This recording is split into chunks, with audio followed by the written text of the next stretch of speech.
My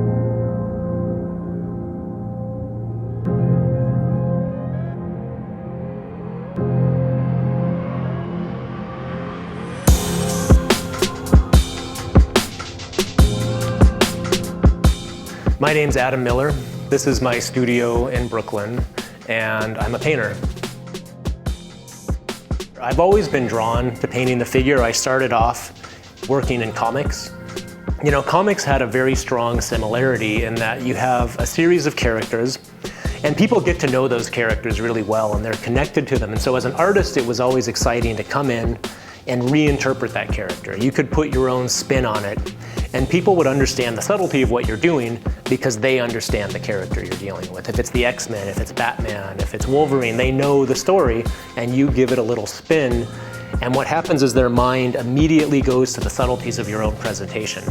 And I found the same thing with Baroque and Renaissance art. I would go to Rome or Florence or Venice, and I'd look at these amazing paintings that were Greek and Roman mythology. They were biblical paintings.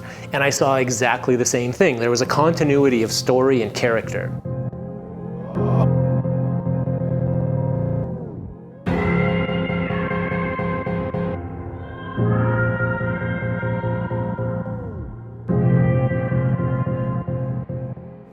A lot of my style as a painter, I think, has been defined between two sources. I'm a classically trained painter.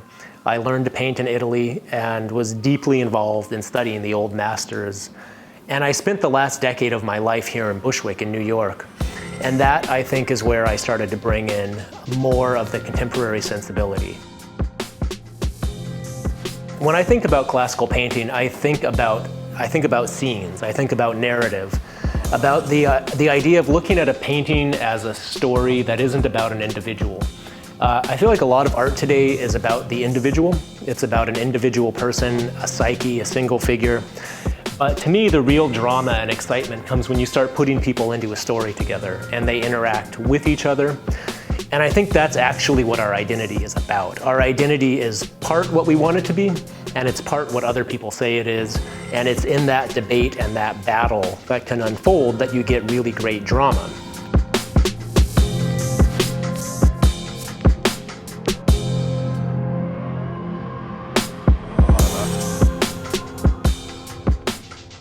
In the painting Quebec, I was dealing with a lot of the same ideas of mythology, but it became more of a modern political mythology of the individual.